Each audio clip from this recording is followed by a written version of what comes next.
Hello everyone, in this video we are going to see how we can generate the barcode and spine label. Click on cataloging. There is the option of label creator. Just click on this. Now you will have two options. First one is new and second one is manage. New option will give 5 sub option and manage show you same 4 option, but the difference is it will show you to create new label batch, layout, label template, printer profile, a barcode range.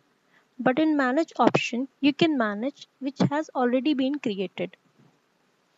To generate a new barcode, click on new, then click on label batch. Here, add barcode or item number.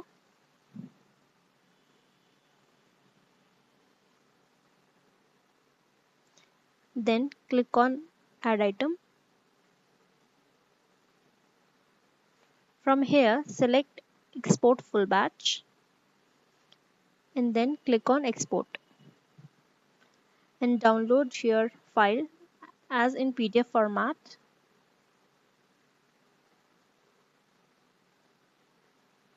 You can see your barcode is generated. To generate a label spine, click on export full batch. Then in option of select a layout to be applied, select spine. Then click on export. Download your file as in PDF format. And now you can see your spine label is created. Thanks for watching.